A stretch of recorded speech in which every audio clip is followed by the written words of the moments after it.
Vamos lá, meus irmãos, continuando aqui nossa quarta aula de Introdução ao Antigo Testamento 2, é o segundo bloco, nossas aulas estão sendo gravadas, estamos trabalhando aqui, agora vamos iniciar o livro de Cantares de Salomão, ou Cântico dos Cânticos, tá bom?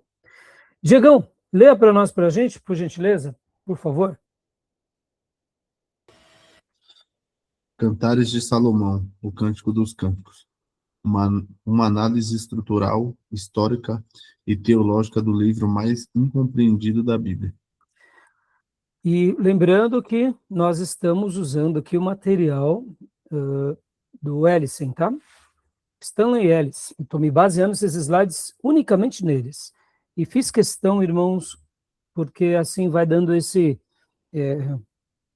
enriquecendo a biblioteca de vocês e de fato, não só a biblioteca, né, mas também esse momento em que a gente pode, eu diria, estar aprendendo com outros livros, né? Tá? E porque é um dos livros mais incompreendidos da Bíblia. Vamos lá, vamos fazer um debate rápido aqui. Por que é um dos livros mais incompreendidos? O que vocês acham? Eu acho que é pela linguagem, né, que é usada no livro. Pela linguagem, sim, tem a ver com a linguagem. O que mais? Eu acho que é porque ele fala muito de sentimento. Por causa dos sentimentos? Como Sim. assim? Explica melhor. Porque é muito o que o Salomão estava sentindo, né, naquela época. Então, acho que assim, é o sentimento Seria um dele. sentimento mais platônico? Um homem com uma mulher? Tem muita metáfora, né, pastor? É. Muita metáfora. O que mais? Além das metáforas, Alegoria. alegorias. Mas que tipo de metáforas, sentimento. alegorias, sentimentos você expressa ali? Tem Romance. sei lá. Romance, ponto, é aqui. Ó. Romance, o sofrimento do casal, do conjugal deles lá. Não o sofrimento do casal, mas uma paixão platônica, né? Sim, mas também fala de sofrimento também. Sim, Os desejos. menciona, mas podem ver que é um romance. É muito explícito. Isso, exato, é um romance explícito, exato. Então percebam, como que um livro pode ser inspirado, dando uma ideia de um livro extremamente romântico? Onde está a inspiração nisso? Conseguem compreender? Porque muitas pessoas tinham dificuldade de Sim. compreender essa relação. Mas quando nós vamos estudar as Escrituras, quando nós começamos a entender a mente de Deus pela revelação, principalmente baseada também naquilo que Deus diz por meio dos profetas. Como, por exemplo, domingo eu acabei de pregar uma mensagem mostrando ali 3 personagens que o profeta Ezequiel nomeia, e depois não só de dar o nome, não nomeia, mas elogia, que é Noé, Jó e Daniel, mostrando que eles eram especiais. E no contexto de Ezequiel, fica muito mais do que claro que o povo de Deus, principalmente ali Jerusalém e Judá, eles estavam vivendo pior do que Sodoma e Samaria. Percebam que a linguagem divina é de um noivo ou esposo que tem as suas noivas, que é Samaria e Jerusalém, e ali Deus mostra todo o seu afeto, todo o seu amor, e elas se perdem. Interessante, né? Então, quando a gente começa a compreender de uma forma maior, macro, holística, uma visão holística pelo todo, fica claro. E aí a gente começa a compreender um pouco a inspiração desse livro. Agora, deixa eu explicar uma coisa para vocês também. O livro mais incompreendido, isso não só foi no Velho Testamento, em algumas escolas, mas principalmente no Novo Testamento e na Reforma Protestante, tá, meus irmãos?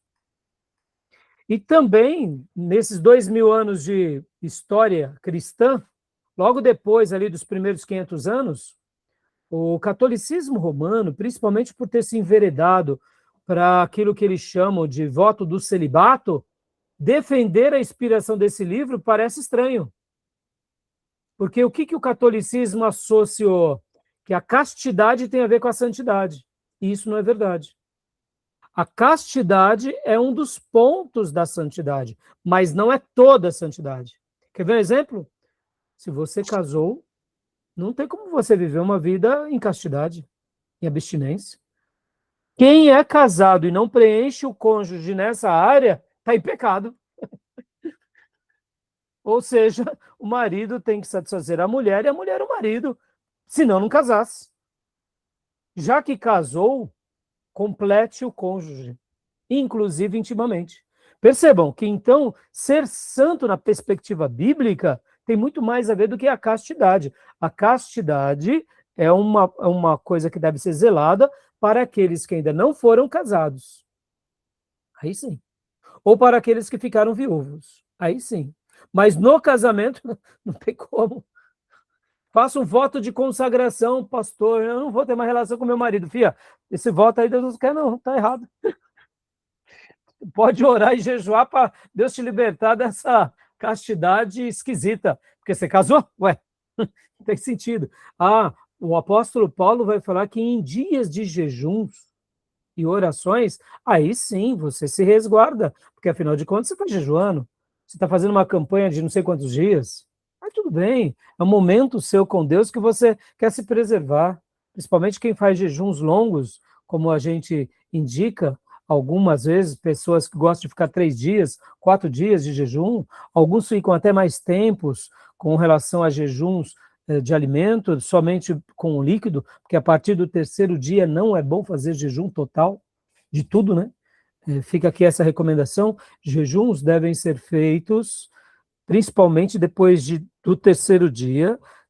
Quem deseja fazer mais tempo do que 2, 3 dias, não pode deixar de se hidratar, porque senão as placas do intestino grudam e a pessoa pode virar óbito, porque nós não suportamos mais do que alguns dias sem água. Sem comida, sim, aí são muitos dias, tá bom? Então, possivelmente, Jesus, quando fez os 40 dias de jejum, ele utilizou-se de água, tá, irmãos? Guardem isso, possivelmente, tá? Porque o corpo, depois de 3 dias sem água, ele começa a ter vários problemas. E aí pode ser que a pessoa venha a óbito, né? Por desidratação, tá bom? Mas voltando. Então a irmã fala, pastor, eu estou em jejum, ou irmão, não quero saber mais do meu cônjuge. Não está errado. Não, esse tipo de jejum aí não pode. Entendeu? Então castidade não tem nada a ver com santidade no casamento. Castidade tem a ver com santidade antes do casamento, né? A vida de celibato, né? Nesse sentido. Tanto é que no francês, né, célibataire, é solteiro, né? Solteiro vive em celibato, ou seja, ele vive em abstinência. Por quê? Porque o sexo é um presente para o casamento. Então, voltando, a igreja, depois do catolicismo romano, eles praticamente queriam tirar esse livro. E na reforma protestante não foi muito diferente, porque não viam espiritualidade nesse livro. Mas aí depois os próprios reformadores começaram a ver que não, é uma visão errada nossa, tá bom? Então, por isso que é um livro muito incompreendido, como a Miriam falou. Ela praticamente é um livro de um amor, onde chega a ter expressões muito explícitas de um amor entre um homem e uma mulher, mas ali a gente entende muito bem o que é, principalmente quando a gente estuda, tá? Então, vamos aqui? Então, irmã Miriam, leia para nós, por gentileza, um poema terreno. Tá bloqueado o seu áudio, minha irmã. Um poema terreno, romance físico, romântico e campestre, nenhuma menção direta a Deus, exceto a sílaba Yah, em 8:6, no capítulo 8, versículo 6. Ou seja, né, parece que não tem Deus, mas tem sim, o tempo todo Deus está ali, e Deus está nas entrelinhas, assim como no livro de Esther também, tá bom? Então, um texto sagrado. Um texto sagrado, considerado o Santo dos Santos, pelo Rabino Akiba, 135 d.C., lido anualmente na sagrada festa da Páscoa judaica. Isso daqui é muito legal. Por que eles liam na festa da Páscoa? Sabe? Vamos lá. Por que se lia cantares na festa da Páscoa?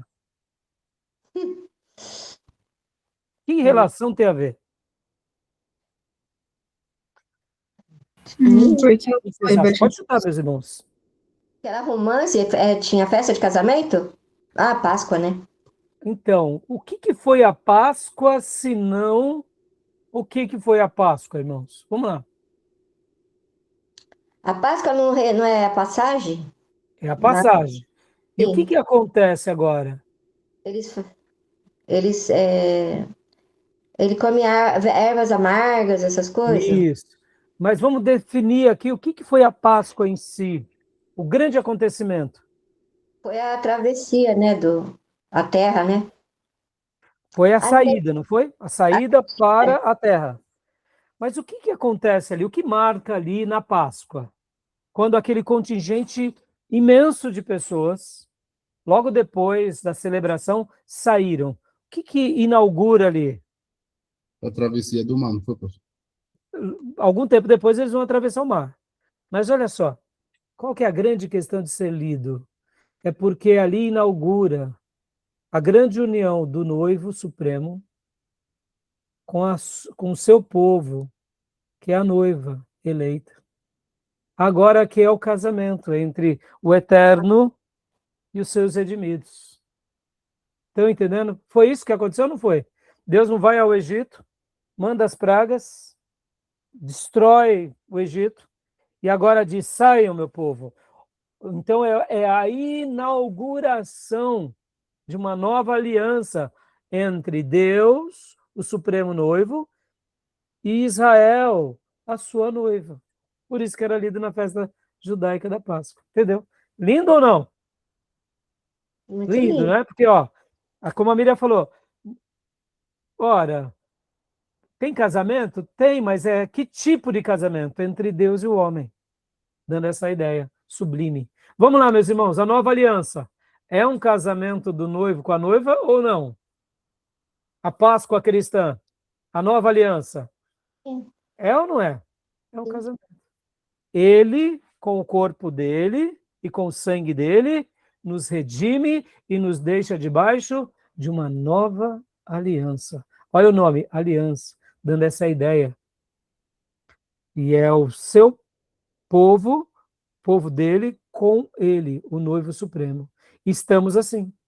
Podem ver que Jesus tomou uma ceia e aguarda a próxima, que se dará na redenção de todas as coisas.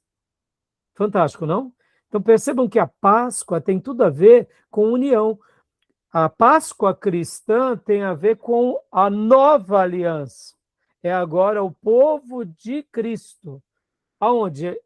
Em Judá, em Israel, Samaria e até os confins da terra.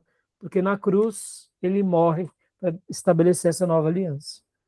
Então podem ver que é um casamento. E podem ver que quando o Senhor voltar para buscar o seu povo, vai levá-los aonde há podas do cordeiro. Percebam que é um casamento, é o noivo e a noiva. Por isso que Apocalipse conclui: o Espírito e a noiva dizem, vem. Aquele que tem sede, vem. Percebam, o Espírito Santo anseia e a noiva anseia. Por quem? Pelo noivo.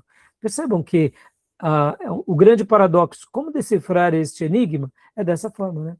Tá bom? Tudo bem? Leia para nós, Tomé, por gentileza.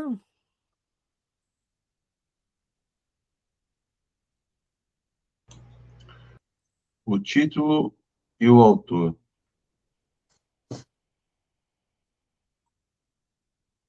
O Cântico dos Cânticos. O rei Salomão escreveu 1005 cânticos ao longo de sua vida. 1 Reis 4:32. O título hebraico enfatiza que este é, sem dúvida, o melhor e mais excelente de todos os seus cânticos, o único preservado para a eternidade. Obrigado, Tomé. Shir, Hash, Shirin. Seria essa, próximo a isso, a transliteração, tá? Cântico dos Cânticos, a pronúncia, aliás. Então, percebam, irmãos, é um dos melhores escritos de Salomão. Então, continuando aqui, Tomé para nós. Objeção moderna. Argumenta a redenção tardia devido às palavras aramaicas, persas e gregas. Refutação. O comércio cosmopolita de Salomão e suas alianças explicam perfeitamente este vocabulário. Ou seja, nenhum problema. Tem pessoas que vão falar que a autoria não é de Salomão, mas a gente nota que sim. E a data? Durante, como a gente já viu, o seu reino, né? E aqui a confirmação histórica. Linguística. Prefixo hebraico de autoria, lamed, no versículo 1. Ciência natural, 21. Variedades de plantas e 15 espécies de animais citados, refletindo a perícia botânica e a zoológica de Salomão. 1 Reis 4:33. Dá uma pausa, por gentileza, Salomão. Lembra que Salomão escreveu muito sobre a zoologia e a botânica? Pois é, essa obra retrata um pouco sobre isso, de forma poética, né? Continua para a gente, por gentileza, Tomé.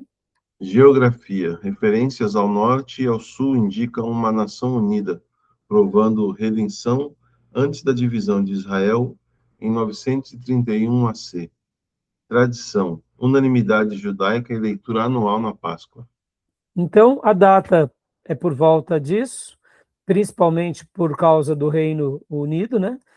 No reinado de Salomão, e a gente nota, como foi mencionado aqui, a tribo do norte e a tribo do sul estavam indo unido, né?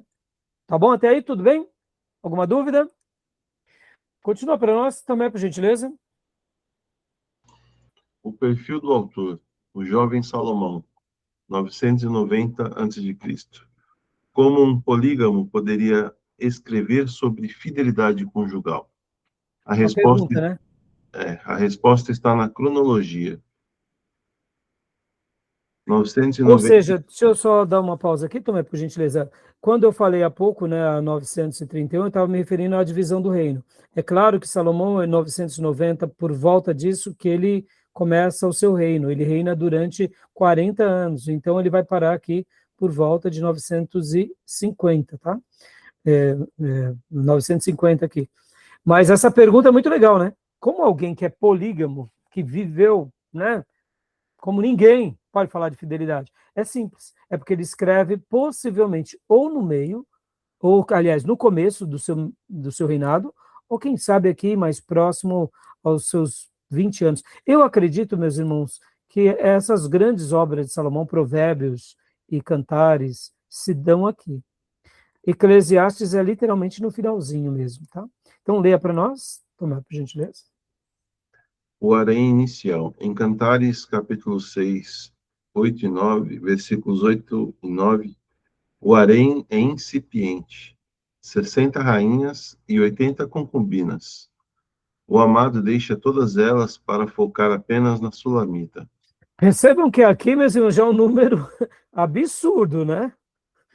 Davi, que foi namorador, tinha ali várias mulheres, mas pera lá, olha aqui, meus irmãos, aqui Havia já é um 300. absurdo.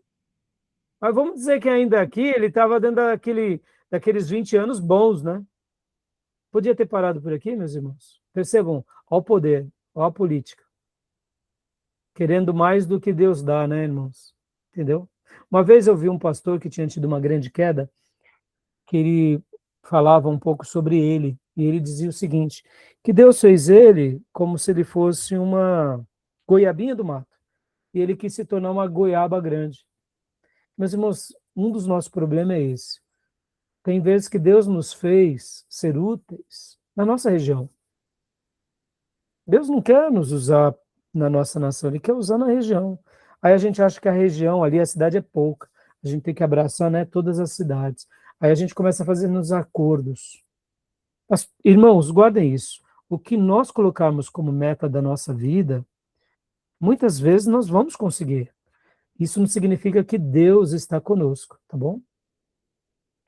Quem coloca como meta da sua vida de ser rico ou milionário, vão conseguir. Mas eu não estou dizendo que eles vão conseguir com a bênção de Deus, tá? Porque é o homem pelo homem, nas suas façanhas, né? Muitas vezes atropelando casamentos, atropelando os amigos, a índole, o que é correto, sacrificando o caráter, mas vai conseguir. Se o alvo da sua vida é ser milionário, você vai conseguir. Mas aí eu te pergunto, a que custo foi isso? Você entende? Então, aqui Salomão é um exemplo, ó, que já é muita mulher, meu irmão.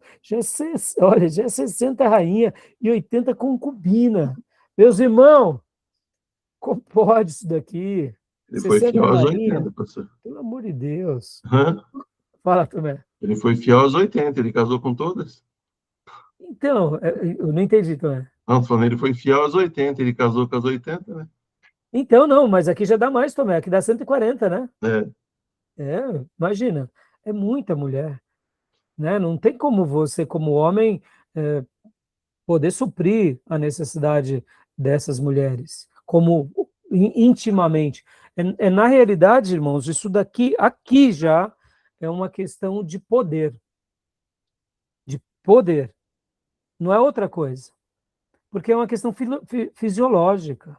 Uma pessoa, como que ele vai poder viver e se relacionar durante a sua vida com 60 rainhas e 80 concubinas, ou seja, 140 mulheres? Oh, meu Deus do céu. Pelo amor de Deus. Né, Diego? Pastor, imagina para lembrar a data do casamento.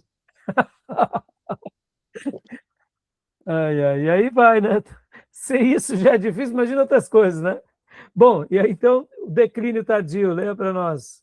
Tomé, por gentileza. Aí aqui, ó. Aqui ó, o negócio fica estreito.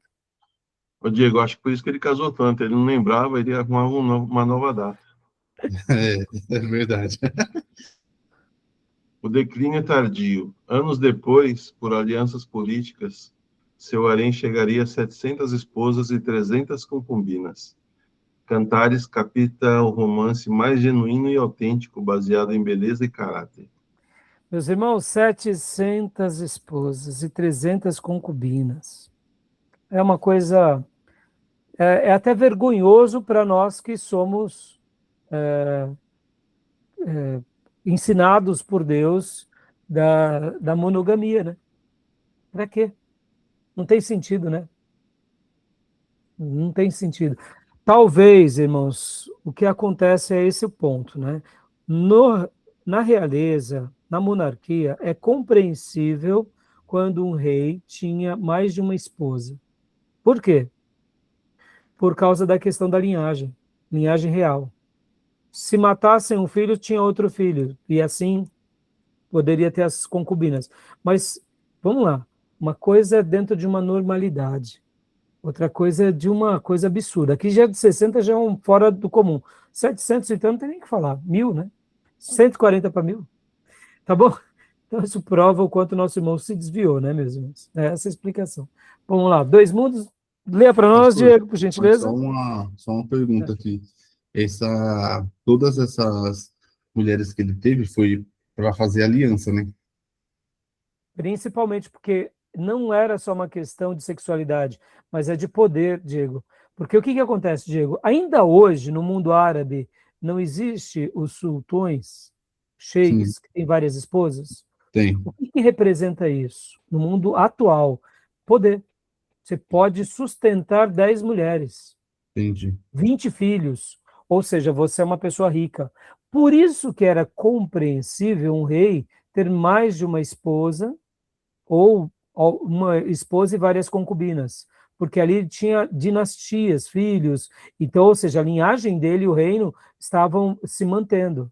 Então, assim, a gente compreende isso. Mas, como eu disse, ali era só para demonstrar o poder dele, né? Então, dois mundos em contraste.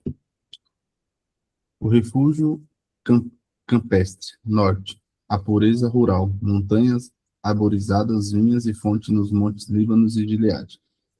Lembrando que essa parte norte aqui, meus irmãos, principalmente, né? Essa questão do Líbano, Gileade, Samaria, pode ver que aqui, onde ficava depois o profeta Jeremias, né? Monte Carmelo, eram regiões muito prósperas e verdes. Então, tem essa beleza. E aqui a parte sul, A corte real sul, o esplendor arquitetônico e a sofisticação do palácio real em Jerusalém. No antigo Israel, os festivais de núpcias duravam uma semana. Camponeses tratavam os noivos como realeza, fugindo da linhagem de rei e pastor no cenário rural. O casamento antigo geralmente durava uma semana ou alguns dias, viu, meus irmãos? Lembram Jesus em Canaã da Galileia? Por que durava-se uma semana? É muito simples de entender. Você faz um casamento aqui, ó, em Canaã da Galileia. Vêm seus parentes de todo Israel. A pessoa saiu, faz 5 dias para chegar lá. Bate e volta? Não dá, né? Entenderam? Era outra situação. Hoje nós temos ponte aérea, barco, temos carros, motos, né, Uber. Então, a gente pode até voltar no dia seguinte, mas naqueles dias uma viagem era uma viagem muito longa. Então, é por isso que se demoravam vários dias, né? Então, os noivos eram tratados de uma forma muito digna, porque, lembram, meus irmãos, olha só, isso é lindo, hein? O casamento é a única instituição que nasce no mundo perfeito. Como assim, pastor? No Éden. A única instituição que nasce na eternidade perfeita e que se perdura até hoje é o casamento. Deus cria Adão, cria Eva, o Pai, o Filho e o Espírito Santo foram o próprio celebrante, juiz e convidados ao redor dos anjos. Por isso que o casamento nunca vai acabar, tá bom, meus irmãos? Entre um homem e uma mulher. Pode levantar inferno, pode levantar guerras de sexo, pode levantar ideologias. O casamento, ele nasce nos céus. Ou melhor, no Éden, no mundo perfeito. Na terra perfeita. Céu, que eu quis dizer, nesse lugar onde Adão e Eva moravam. Mas é um lugar de perfeição. E ele se mantém aqui. E pode ver que Jesus e a sua igreja se encontrarão. Ou seja, o casamento é algo que vai perdurar para toda a eternidade. Só que aqui numa linguagem espiritual.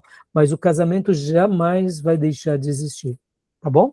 É por isso que o diabo se levanta tanto contra o casamento. Tá bom? Então, continuemos aqui. Como eu disse, irmãos, eu poderia hoje fazer 2 aulas rapidinho, mas essas 2 aulas são muito importantes. Tá? Leia, Diegão, para a gente, por gentileza, rapidinho aqui. A estrutura literária. Como ler esse livro? O drama. Visão incorreta. Linear movido a conflitos sem coros abstrato. Clímax. Ou seja, essa forma é incorreta. Aqui não é um romance pelo romance. Sabe? Algo assim, linear. Tem toda uma questão importante. Essa palavra aqui, o idílico, lírico, era poemas campesinos, poemas românticos, para serem citados e até tocados com a lira. O que era a lira? Era um instrumento de cordas. Ou seja, sabe aquele aspecto mais romântico, mais agradável? É isso, tá bom? Então, pode ler aqui? Diego, por gentileza. O idílio lírico. A verdadeira forma. Uma forma oriental composta por uma série de cenas rurais, idílios, agrupadas, permeadas por reminiscências de eventos anteriores e interrompidas por um coro parentético. Ou seja, é uma grande festa. E aqui é literalmente uma cena de teatro, com poesias, com cantos, com participações extras. Não é um drama linear, movido a conflitos, sem coros abstratos. Não, não é assim. Isso é uma forma errada. A forma correta é dessa forma, é poético, tá bom? Continuemos. Identidade do amante. Leia para nós, irmã Miriam, por gentileza. Hipótese do pastor, que é uma hipótese rejeitada. Mas é uma hipótese que, inclusive, o Erickson comenta no seu livro. Está bloqueado o seu áudio? Pode ler? Pode ler. Hipótese do pastor rejeitada. A sulamita recusa as ofertas de Salomão e permanece fiel a um pastor humilde, ignora o título do livro e introduz um conflito dramático inexistente no texto. Ou seja, o próprio Erickson, ou melhor, desculpa, o Ellison, aqui na sua obra, ele vai comentar sobre isso. Por isso que eu gosto de trabalhar sobre esses vários livros, irmãos. Porque aqui tem uma corrente que Salomão vai atrás da Sulamita e ela rejeita. E aí Salomão chora as penas. Ou seja, isso daqui é uma hipótese, tá? Mas nós não acreditamos porque o livro narra outra coisa, que é o romance de Salomão, que é aceito por todos como de fato representa ele e a Sulamita, né? Pode ler? O romance de Salomão aceita. Salomão é o único amante e ele visita suas vinhas no Líbano, disfarçado de pastor, para conquistar a Sulamita por amor, não por poder. Ele então retorna com pomba real para deposá-la. Ou seja, né, essa é a corrente mais provável, tá bom? Do que realmente deve ter acontecido, tá bom? Dando essa ideia de que realmente ele foi até o Líbano e ali ele conquista ela, mas só que ele vai disfarçado de pastor, né, para poder então conquistá-la. E agora ele retorna com a pompa, por isso que tem as coristas que cantam junto e a poesia vai sendo narrada, tá bom? Tudo bem até aí? Tranquilo? Sim. Alguma pergunta? Então, continuemos aqui. Leia para nós agora, Beatriz, por gentileza, né? A lente de leitura, métodos de interpretação. Percebam, meus irmãos, Cântico dos Cânticos, a gente tem que saber que é um livro. Qual é o estilo literário? É poesia, é uma poesia de um homem para com a mulher. Por outro lado, tem um significado, tem um propósito, tem, de fato, uma interpretação. Lembra que quando nós demos aqui a introdução aos livros poéticos e sapienciais, eu gastei uma aula explicando isso para vocês? Esses são um dos livros mais difíceis de serem estudados, porque, irmãos, como que a gente vai fazer uma doutrina em cima de uma poesia? Vocês conseguem enxergar a complexidade? Porque na lei é fácil fazer uma doutrina. Nos livros históricos é fácil fazer uma doutrina. Mas como que a gente vai criar uma doutrina em cima de uma poesia? Que a poesia trabalha com metáforas, com figuras de linguagem, e aqui agora é uma poesia, como a gente viu, né? Olha só o termo há pouco, foi trabalhado aqui, ó. Idílio lírico, ou seja, é mais difícil ainda.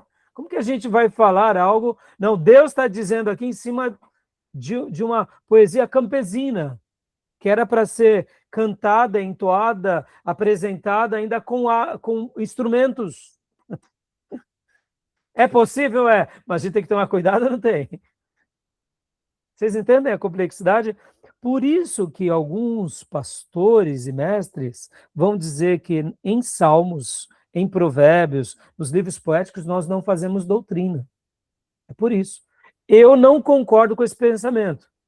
Eu concordo que sim, é possível e devemos fazer doutrina, mas eu admito a complexidade. Porque, de repente, aquilo que eu enxergo pode estar mais perto de uma heresia do que, de fato, uma doutrina legítima. Vocês estão entendendo? Vamos lá, meus irmãos. Eu poderia aqui, então, em cima de Cantares e em cima da vida de Salomão, enfatizar a poligamia. Concorda? Se ele pôde, por que a gente não pode? E aí vai dar um pano para manga. Eu sei que o Novo Testamento vai nos condenar, porque o Novo Testamento vai dizer que o pastor ou episcopo, ou bispo que deseja pastorado, tem que ter uma só mulher, e o diácono. Mas aí um lunático poderia dizer assim, mas isso é só para o pastor e para o diácono, não é para o membro. Entendeu? Está entendendo como o maldoso ele vai deitar e rolar? Perceba, irmãos, é complicado, né? Mas a gente não precisa ser muito inteligente, porque Jesus mesmo disse que o casamento foi criado para um homem e para uma mulher. Qualquer outro casamento além disso foi por causa da dureza do coração, assim como o divórcio. Não é verdade? Então, na realidade, é o casamento até que a morte o separe com um homem e com uma mulher. E o que Deus uniu, não separe o homem. Ponto. O Novo Testamento fecha, mas perceba, irmãos, tem coisas que pode abrir, né? Então, leia para nós, Beatriz, por gentileza. Defesa. Literal naturalista. Teodoro de Mopsuestia. Alegórico, tradição judaica e igreja primitiva. Típico, a síntese, exegese moderna. Foco, literal, apenas a realidade histórica e pureza física. Alegórico, metáfora pura do amor divino. Típico, combina a autenticidade histórica do casamento com a aplicação espiritual antitipa, Deus do seu povo. Problema, literal, ignora seu propósito sagrado e religioso no cânon. Alegórico, nega a historicidade real e força analogias muitas vezes absurdas. Típico, o método ideal, honra o texto literal e seu propósito divino. Joia. Então, deu para entender, meus irmãos? Os naturalistas vão fazer uma leitura, como é Teodoro de Mopsuestia, dizendo que aqui apenas a realidade histórica e pureza física. Né? A gente não acredita nisso. Os alegóricos também, ó, a tradição judaica e a igreja primitiva, metáfora pura do amor divino. Era assim que eles viam. O típico, a síntese, né? A exegese moderna combina aquele pensamento judaico de se ler na Páscoa, lembra? Ou seja, quem representa aqui o noivo apresentado por Salomão e a noiva apresentada por Sulamita? Deus e o seu povo, Jesus e a sua igreja. Tá bom? Tudo bem? Mas todos eles acabam tendo algum tipo de problema, tá bom?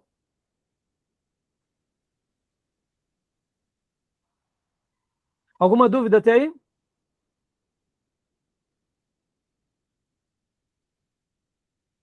Então, eu particularmente penso que é dessa forma, tá, irmãos? Então, vamos prosseguir? Arquitetura do livro. Leia para nós, Tomé, por gentileza. Tema central: As delícias do puro amor conjugal, parte 1. A consumação, capítulos de 1 a 4.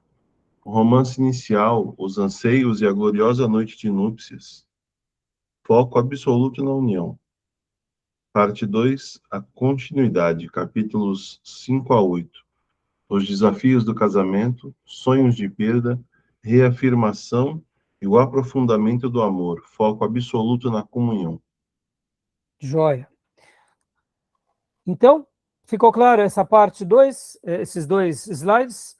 Agora, essa cena aqui, da parte 1, leia para nós, Tomé, por gentileza. Olha só como, né, ele vai tendo esse envolvimento. A consumação, cenas de 1 a 3. Cena 1, capítulo 1 e 2:7. Votos conjugais. Palavras de amor no palácio. A Sulamita explica sua pele escura às virgens. Cena 2, capítulo 2, versículo 8 e 3:5. O primeiro encontro. Reminiscências do noivado primaveril no Líbano e o sonho noturno de procurar seu amor. Cena 3, capítulo 3, versículos 6 e 5:1. A noite de núpcias. Retorno majestoso como pompa real. O amor conjugal é expresso em termos íntimos e consumado no jardim fechado. Maravilhoso. Ou seja, meus irmãos, guardem essa ideia. Tanto a consumação quanto a continuidade, você pode ver que há uma mensagem aqui dando essa ideia entre o amor de um homem para com a mulher, que não temos nenhum problema com relação a isso, porque de fato, como eu disse, o casamento nasce no Éden, ou seja, é vital o sexo, é vital o prazer, no sentido de desfrutá-lo corretamente. Inclusive, eu anotei aqui a seguinte frase, abre aspas: o sexo é para o deleite do casal e a procriação de filhos. Ambas coisas, o deleite quanto a procriação, são bênçãos imensas, sabendo que os filhos são bênçãos eternas. porque é por meio disso que a posteridade vai vindo, fecha as aspas. Mesmo Abraão, que foi agraciado por Deus na sua velhice, podem ver que ele teve o seu momento com Sara quando ele tinha 99 anos. Percebam, irmãos, faz parte, o sexo é para a procriação, sim, mas é para o deleite. Muitos irmãos nossos no passado não tinham cuidado com relação ao controle de natalidade, porque eles acreditavam que o sexo era só para gerar filhos. A gente não acredita nisso, porque um casal ele pode continuar tendo uma vida sexual ativa, mesmo depois do período de fertilidade de uma mulher. Podem ver que a mulher perde a sua fertilidade, mas não perde o seu romantismo, nem o seu prazer, e assim o homem. Ou seja, a gente não tem que colocar essa questão de forma negativa. E a gente deve ensinar de forma bela no casamento, que é uma coisa linda no casamento, para o deleite do casal e para a procriação. Tá bom, meus irmãos? Filhos são um legado de Deus a nós, são bênçãos divinas. Como diz o salmista, são flechas na aljava. Ou seja, você precisa de flechas, você tem. Na antiguidade, filhos são bênçãos. Bênçãos remetendo à ideia de herança. Quanto mais filhos, mais rico você se tornava e era. Porque agora você tinha mais soldados, mais trabalhadores, uma família, posteridade, se perpetuava o teu nome, expandia o teu governo. Eu sei que hoje a situação mudou, né? E, irmãos, podem ver, né, que Abraão, ele teve Isaac, aos 99 anos deita-se com Sara, e ali aos 100 anos ele é pai, e ela aos 90. E depois que Sara morre, ele ainda casa-se com Quetura. E ele tem filhos ainda e filhas. Não me pergunte como o pai da fé tinha tanta virilidade, meus irmãos, mas foi, ou seja, perceba, ele ainda casa-se, e depois de um ancião, e ainda tem mais filhos, né? E assim, deixa eu até dizer, o sexo é para o deleite do casal, e aqui leia-se enquanto eles têm vitalidade. E depois, sobra o legado dos filhos. Porque mesmo Abraão chega uma hora que perde a vitalidade, tá, meus irmãos? Não me pergunte quando foi esse período, não, mas o homem perdeu uma hora, perdeu a vitalidade. Ele morre aos 175 anos, como diz a Bíblia, mas o que sobra depois para esse casal amado? Sobra curtir a vida, um do lado do outro, né? Sem a necessidade mais da vida sexual, porque agora, na sua velhice, eles já não têm mais os mesmos ímpetos, né? É como alguém já disse, uma piada, né? Do velhinho e da velhinha, que um dia, me permitam, tá, meus irmãos? Uma piada aqui que eu gosto de contar quando eu dou palestra de casais, tá? Então, a mascotinha da turma aí, vai se preparando para depois que você casar, tá bom, filho? Mas vamos lá. O velhinho e a velhinha, né? O velho um dia foi deitar, quando ele abre, né, o lençol, o coberta para deitar, a velhinha está nua.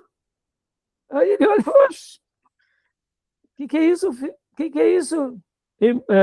O que é isso, bem? Aí a velhinha falou, é a camisola do amor. Aí ele olha para ela e diz assim, mas antes de você pôr, vê se dá uma passadinha. Deu para entender ou não? Está toda enrugadinha a camisola do amor, né, meus irmãos? Brincadeira, né? Isso daí mostrando. Eu gosto de contar essa piadinha em palestras de casais. Percebam, irmãos, a vida conjugal é um presente de Deus enquanto a gente tem vitalidade. E guardem aqui, meus irmãos, um casal que é servo de Deus, se surpreenda. Eles vão ter uma vida sexual ativa até na sua 3ª ou 4ª idade. Coisa que o mundo não tem. Por quê? Porque eles se entregam tanto a uma vida de drogas, bebidas, que eles perdem a sua vitalidade completa, inclusive a sexualidade. Curioso, não? Uma das coisas que mais me impressionou quando eu era novo convertido é porque eu tinha um pastor lá na igreja que ele namorava com a esposa e eu falava, não acredito.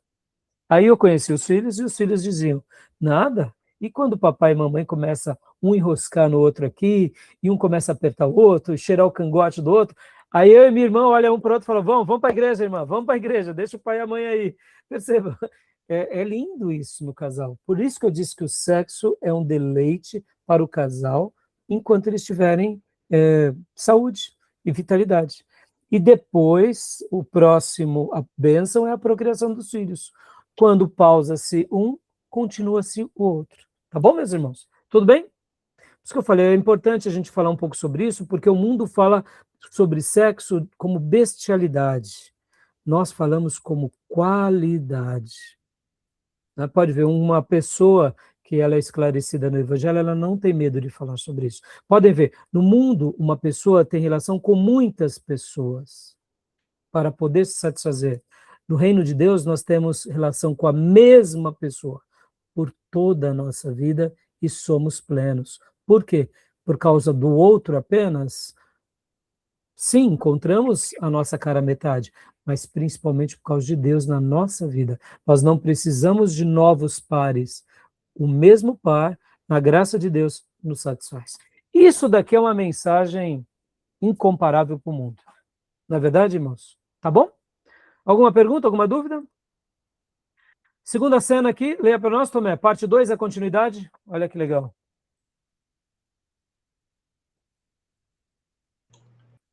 Cena 4. Capítulo 5, versículo 2 e 6:3. O sonho da perda. Reação demorada da noiva resulta num sonho de perda e busca desesperada na noite. Cena 5. Capítulo 6, versículo 4 e 7:10. A reafirmação. Salomão proclama a suprema beleza física e sexual de sua amada, restaurando a segurança. Cena 6, capítulo 7, versículo 11 e 8:4. Saudades de casa. A noiva suspira por férias em seu lar pastoril no Líbano rural. Cena 7, capítulo 8, versículos 5 a 14. Renovação no Líbano. Abraço mútuo e exultação do amor ardente perante os irmãos que a protegeram como uma vinha. Lindo, não? Esse resumo dessas cenas, tá bom? Tudo bem? Algum comentário? Podemos prosseguir? O papel do coro, leia para nós, Tomé, por gentileza. O papel do coro, as filhas de Jerusalém. Conjuro-vos, ó filhas de Jerusalém, que não acordeis, nem desperteis o amor até que este o queira. Cantares é entremeado por refrões deste coro parantético. A mensagem principal à juventude hebraica: acalmar as emoções e preservar a pureza até a grande ocasião da união da aliança. Meus irmãos, quando nós temos um lar saudável, essas crianças nascem com saúde. A ausência de um pai por uma criança ou de uma mãe pode criar certos buracos na criação dessa família, dessas novas crianças, né? Percebam, irmãos, como o casamento ele é importante. O tipo pai para um garoto e para uma menina é importantíssimo. O tipo mãe na formação da identidade é importantíssima. Pessoas que têm casamentos saudáveis geram filhos saudáveis que terão lares saudáveis. Vocês entendem aqui a seta das trevas? Tentando aniquilar o papel da família, porque no momento que você fragmenta a família, você fragmenta essas crianças e fragmenta outras gerações. E aí a gente vai se desbarrar com a cultura de hoje. Uma cultura sem respeito, sem referenciais saudáveis, com sexualidades totalmente deturpadas. Por quê? Não tem referenciais. Não tiveram, né, de uma forma saudável. E aqui, meus irmãos, é muito mais do que dinheiro, tá? Pode ver que uma criança rica, ela precisa de um pai presente. Uma menina ou uma menina precisa de uma mãe presente, um pai presente. Não é apenas o dinheiro. A mesma coisa um pai pobre. Ele pode dar a presença e a mãe também pode dar a presença. Tá bom? Então, alguma dúvida? O duplo propósito. Leia para nós agora, Beatriz, por gentileza. O propósito histórico. Comemora o romance real, celebra os delícios da intimidade sexual dentro do casamento como uma dádiva divina, advogando a pureza pré-nupcial. Santo dos Santos, propósito religioso. Utiliza o modelo da perfeita intimidade conjugal para tipificar o relacionamento exclusivo, ciumento e pactual entre o Senhor e seu povo. Dando essa ideia, né, de significado e propósito. Não só vital para a vida, mas na nossa relação com Deus, tá bom? Continuando, o grande livro de Lua de Mel. Leia aqui para nós, Beatriz.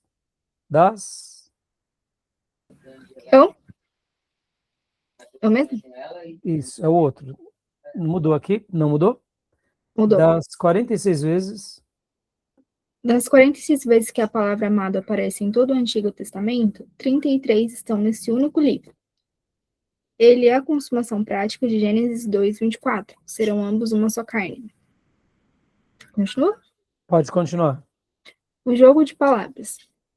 A noiva é chamada de Sulamita, capítulo 6, versículo 13, que é literalmente a forma feminina de Salomão, Shelomo, evidenciando seu papel como complemento vital e exato do seu noivo, sem vergonha puritana e sem vulgaridade secular. Ou seja, vergonha puritana. Guardem isso, irmãos. O exagero é esse lado puritano. Sexo não pode ser falado na igreja, não pode ser mencionado. Irmão, adequadamente não tem nenhum problema. Pelo contrário, precisamos ensinar sobre esse tema nas novas gerações, nas classes, na igreja. Não devemos ter medo de falar. Devemos ter, sim, cuidado com relação às questões vulgares. Aí sim, a gente tem que ter cuidado para que a gente não vá para os extremos. Nem de uma vergonha puritana e nem de uma vulgaridade, mas o equilíbrio bíblico, tá bom? O antídoto cultural, leia para nós, Beatriz. O livro corrige 2 erros filosóficos mortais da nossa geração: permissividade, combate ao erotismo crasso e o sexo pré-conjugal. O livro exige a exclusividade no leito matrimonial. E o ascetismo combate a ideia puritana de que o sexo é um mal necessário a ser discutido em sussurros. Eleva o prazer à categoria de arte sagrada. Ou seja, percebam, eleva o prazer à categoria de arte sagrada. Como eu disse, meus irmãos, o prazer, a alegria, o contentamento faz parte da vida e deve ser desfrutada sim, tá bom? E então Cantares ele tem esse equilíbrio, né? A gente deve evitar esse lado permissivo, esse lado cru antes do casamento, precoce, rápido. Percebam, irmãos, hoje as crianças estão definindo que sexo elas querem ter. Meus irmãos, criança não compra nem roupa, começa por aí. Ela não tem que escolher nada. Pais escolhem por elas. Adultos podem tomar decisões. Perceba como é uma coisa diabólica, né? As crianças, elas estão sendo conduzidas a uma permissividade diabólica. E a gente tem que blindar nossas crianças e saber conduzi-las corretamente, tá bom? Tudo bem até aí? O mistério da Páscoa revelado. Leia para nós, Beatriz. Porque a tradição judaica lia um poema romântico na Páscoa, a mais solene das festas que comemora a libertação do Egito, a Páscoa não era apenas uma libertação, era um aniversário de casamento. Ela marcava o início da aliança matrimonial entre Yahvé e a nação de Israel. Isaías 54:5. A leitura de Cantares forneceu o pano de fundo ideal, o amor apaixonado e pactual de Deus por sua noiva libertada. Lembrem disso, meus irmãos, essa expressão amor apaixonado, é assim que Deus tem para nós. Eu sei que quando falamos paixão, nós remetemos a nossa paixão medíocre e errada. Mas o amor de Deus, ele é esse amor intenso, como Spurgeon chama de imensurável, que ele sempre tem pelo seu povo, seja na antiga aliança ou na nova aliança, tá bom? Ternura graciosa e eterno. Pode ler, Beatriz? O manuseio delicado de um lírio entre os espinhos, capítulo 2:2. O afeto gentil e o cuidado carinhoso que curam. As duas faces do amor. Terror feroz e protetor. O ciúme divino é como veementes labaredas. O terror da proteção inabalável. As muitas águas não poderiam apagar esse amor, nem os rios afogá-lo. Capítulo 8, versículos 6 ao 7. Maravilhoso esse desfecho. Percebam, irmãos, a vida sem romantismo, ela se torna muito pesada, muito crua, muito vil. Romantismo faz parte da vida, por isso que nós gostamos de uma boa história, de um bom filme romântico, de um bom enredo, de um bom livro, porque isso faz parte da nossa vida. Nós nascemos para poder desfrutar dessas graças divinas e é assim também, né, gerar filhos e ter uma família abençoada, tá? Então, esse lado entre a ternura e entre o terror, o gracioso terno e feroz e o protetor, nesse sentido do ciúme de Deus que ele tem por nós, mas ao mesmo tempo que ele cuida de nós, é algo maravilhoso, tá? Cristologia em Cantares, para a gente encerrar. Jesus declarou que ele é maior do que Salomão, em Mateus 12, 42. Assim como no idílio lírico, Cristo veio primeiro em humildade como um pastor para desposar sua noiva, a igreja. Ele retornará em resplendor real para nos receber em suas moradas. Nesse interim, nosso abrigo seguro é a promessa de capítulo 2, versículo 4. Seu estandarte sobre nós é o amor.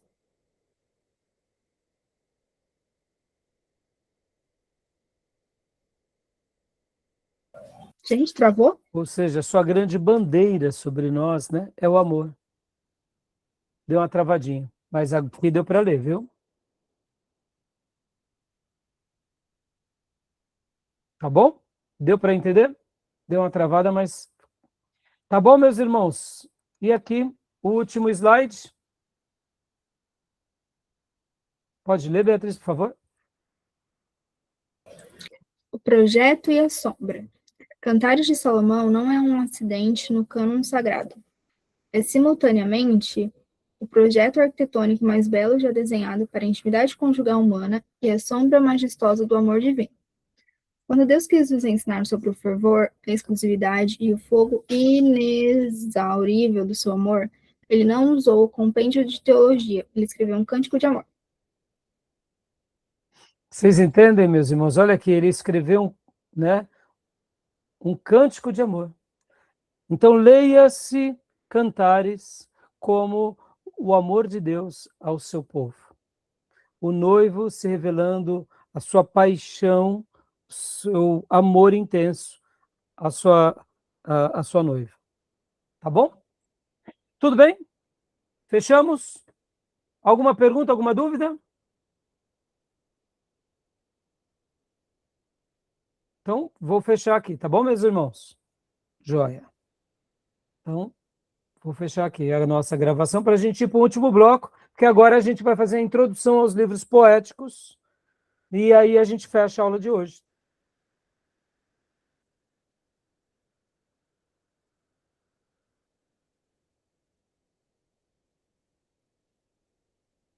Tá bom? Amém.